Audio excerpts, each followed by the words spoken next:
Bienvenue à tous, bienvenue sur CC Astrologie. Donc, je vais faire une vidéo sur l'axe Vierge-Poisson. J'avais fait une précédente vidéo sur l'axe Lion-Verseau. Je me suis rendu compte que j'étais un peu plus, peut-être un peu dure avec les lions. Donc, je vais commencer cet épisode en reparlant des lions rapidement. Donc j'avais fait vraiment une dichotomie, une opposition entre les lions et les verseaux qui sont opposés dans le cercle astrologique. Et que c'est vrai que si le lion pour moi, surtout ceux qui sont lions solaires ou qui ont beaucoup d'énergie du lion, sont très assimilés à la société, à ce pourquoi la société, c'est vraiment le soleil, ce pourquoi la société est en place, qu'est-ce que les autres peuvent nous apporter. Le Verseau, lui, est plus dans un domaine d'observation. Voilà, c'est des gens qui peuvent éventuellement se retrouver seuls, mais qui ne vont pas vivre la solitude pareil que les lions. Alors, je dis pas que tous les Verseaux sont des solitaires, je dis juste que vraiment pas dans sa nature d'être seul. Le lion, le plus souvent, il a une cour autour de lui. Le verso, ça va être, comme il a cette position d'observation, il a le verso a pour planète Uranus, qui est le domaine de la haute technologie. Voilà, c'est des gens qui vont pouvoir apporter, de par l'innovation, beaucoup de choses à la société, mais ils doivent avoir le plus souvent cette position soit d'artiste, soit de créateur. Et lorsqu'on crée, on observe, et donc on est un peu en retrait de la foule. Les énergies du lion, j'ai peut-être pas bien dit, mais les énergies du lion, c'est de très belles énergies. Le lion, c'est aussi une énergie. Voilà, si vous avez quelqu'un autour de vous qui est lion, une personne lion qui vous aime, c'est un amour qui prend énormément de place, qui vous nourrit. C'est quelque chose que vous ne pouvez pas ignorer. Donc, c'est des personnalités assez fortes, mais une fois que vous êtes sur leur coupe, leur protection, c'est des gens qui vont vous protéger, qui vont faire en sorte que vous ne manquiez jamais de rien. Donc vraiment, c'est une énergie que j'ai peut-être pas assez soulignée, mais voilà, il y a des mauvais côtés, mais les bons côtés contrebalancent. Voilà, donc c'est par rapport à votre personnalité, c'est par rapport à votre choix. Encore une fois, si vous êtes lion ou même si vous avez des personnes autour de vous qui êtes lion, je pense que vous comprenez très bien ce que je veux dire. Et parfois, voilà, c'est vraiment très, leur énergie est très présente et les bons côtés sont aussi importants dans ce signe-là. Donc pour revenir à l'axe Vierge-Poisson, donc c'est un axe pour moi qui est toujours très mystérieux, parce que le signe des Poissons, c'est un signe que je connais très bien. J'ai eu beaucoup de personnes autour de moi qui étaient Poissons, et le signe de la Vierge, c'est un signe aussi que je connais très bien. Mais bizarrement, ça a toujours été un peu mystérieux parce que j'ai jamais rencontré deux personnes Vierge et Poisson ensemble autour de moi. Mais autour de moi, je veux dire dans mon cercle personnel, mais il arrive que dans un cercle un peu plus élargi, je vois beaucoup de couples qui sont vierges et poissons, beaucoup de couples qui sont vierges et poissons, et c'est des signes qui sont opposés. Donc tous les opposés, on dit que les opposés s'attirent, et je pense personnellement que les opposés se complètent merveilleusement bien. Et dans toute forme de relation, la complémentarité, c'est essentiel. Donc le Vierge, le signe de la Vierge, il est associé à la signe de la maison 6. Si la maison 1, c'est le signe du bélier, la maison 6, c'est le signe du travail, de la santé, de l'hygiène de vie. Les personnes vierges sont caractérisées par des personnes qui sont le plus souvent très carrées, très claires, d'une logique quand même qui est présente. C'est des personnes qui font très attention à l'hygiène, donc leur hygiène personnelle, mais aussi l'hygiène autour d'eux. Voilà, c'est des gens le plus souvent qui aiment bien que leur chambre soit rangée. Et en fait, ranger leur environnement, prendre soin de leur personne et même avoir une hygiène très très rigoureuse leur permet justement d'avoir beaucoup de clarté et de logique dans les décisions qu'elles vont être amenées à prendre. Donc c'est vrai que le signe de la Vierge, c'est un signe, voilà, beaucoup de clarté quotidien, voilà. À l'opposé, le signe du Poisson, c'est le signe de la maison 12, donc la dernière maison astrologique, et c'est un signe qui a accumulé en fait toutes les énergies précédentes. Donc on est dans une signe de la maison 12 où après avoir accumulé toutes les énergies, c'est un signe qui a besoin d'épuration. Donc la maison 12, elle est assignée à tout ce qui est de l'ordre des rêves. C'est vraiment une maison d'élévation spirituelle. C'est une maison où il peut avoir un peu, parce qu'il est symbolisé par le dieu Poséidon, Le dieu des mers, donc c'est une maison aussi où qu'on parle de rêve, d'imagination, etc. Ça peut apporter beaucoup de flou au niveau de la réalité.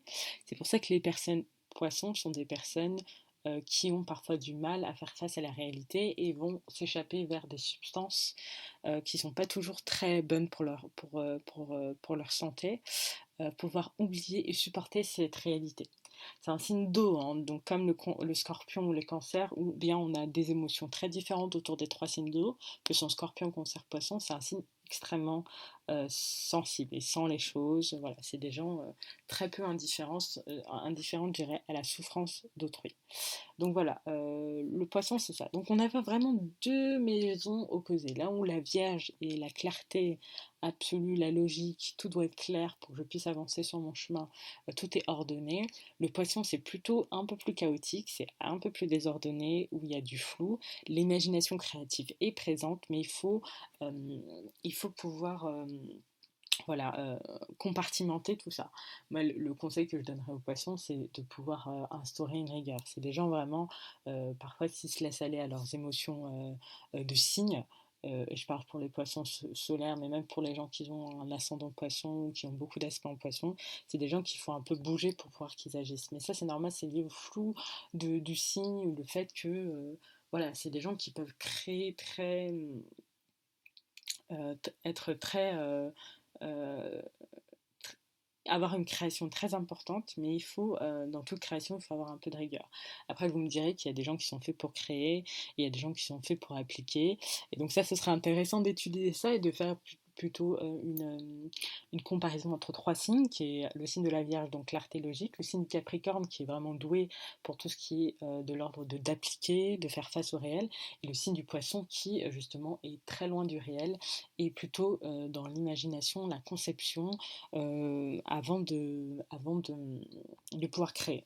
Ce qui est intéressant, c'est aussi d'étudier les personnalités qui sont par exemple poisson ascendant Capricorne, où on a vraiment le Capricorne, cette volonté de pouvoir créer, d'appliquer, pas de créer, mais vraiment d'appliquer, qui sont face à la réalité, sont faits pour bâtir voilà, ce signe-là. Et d'un autre côté, vous êtes poisson solaire, où vous avez cette imagination créative.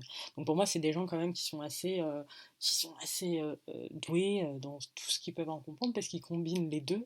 Il combine à la fois le côté créateur et à la fois le côté où on réalise de façon pratique. Parce que ce qui manque par rapport aux gens, c'est qu'il y a des gens qui sont beaucoup plus doués pour parler, pour s'exprimer, pour conseiller, pour imaginer dans leur tête, etc. Et moins pour justement créer dans la réalité ce qu'ils ont besoin. Et de l'autre côté, vous avez des personnes qui sont extrêmement douées pour créer tout ce qu'il y a dans la réalité, mais qui n'ont aucune vision, aucune imagination, et que ça devient très difficile pour eux de conceptualiser. Donc quand vous avez les deux, c'est vraiment un atout extraordinaire. Ça me fait penser aussi à une citation que je connais très bien, qui est très importante, qui disait que si la personne qui crée un produit ne le vend pas, et la personne qui vend un produit ne le crée pas. Je m'arrêterai là. Et voilà, ça explique vraiment. Mais comme je disais, ces deux signes, ces deux axes vraiment, où on a d'un côté la maison 6, la maison du travail, où après avoir travaillé, vous êtes imposé une hygiène de vie ou autre. La maison 7, la balance, vous allez créer des associations, des partenariats pour expérimenter la mort dans la maison 8 du scorpion, pour après pouvoir renaître et expandre justement sa vision avec la maison 9 du sagittaire, pour avoir la maison 10, où vous allez construire, bâtir réellement, construire un patrimoine avec la maison 10 du capricorne, pour avoir la maison 11, ou après avoir créé pour vous-même, vous pensez à l'humanité et vous créez des associations. Et après avoir fait tout ça, vous allez vous élever dans la maison 12 avec la maison du poisson. Donc voilà, c'était vraiment pour parler de l'axe Vierge Poisson. Et comprendre voilà, les oppositions qu'il y a entre ces deux signes, les complémentarités qu'ils peuvent avoir justement entre ces deux signes, qui pour moi sont des signes qui sont extrêmement complémentaires aussi. J'avais pas vraiment parlé de la complémentarité qui était présente entre le signe du lion et le signe du Verseau, mais c'est deux signes qui sont extrêmement complémentaires aussi. C'est juste que je dirais que là où la Vierge ou le Poisson, on a vraiment une complémentarité, parce que d'un côté, on a un signe... alors, La Vierge, c'est un signe de terre, pardon, et Poisson, le signe d'eau, où on a la terre et l'eau qui se mélangent parfaitement. Donc cette opposition crée une complémentarité qui est vraiment parfaite parce que l'air et l'eau, enfin la terre et l'eau se mélangent parfaitement. Mais de l'autre côté, on a, c'est vrai, le lion et le Verseau, donc un signe de feu pour le lion, un signe d'air. Quand on mélange les deux, c'est vrai que ça crée de l'air chaud, mais je dirais que cette complémentarité est... Moi, je l'ai moins vue. Je l'ai moins vue, bien qu'elle existe. Voilà, j'ai plus vu des complémentarités de l'ordre de deux éléments que sont la terre et l'eau. C'est pour ça que j'ai plus accentué sur cette complémentarité qui était présente dans l'axe Vierge Poisson que dans l'âge Lion, que dans l'axe pardon Lion Verseau. En tout cas, j'espère que cet épisode vous a plu. Moi, je vais continuer dans cette série avec d'autres oppositions qui sont présentes justement dans, euh, dans le cercle zodiacal. N'hésitez pas à mettre un pouce vers le haut si vous avez apprécié cet épisode et de vous abonner à CC Astrologie. À bientôt.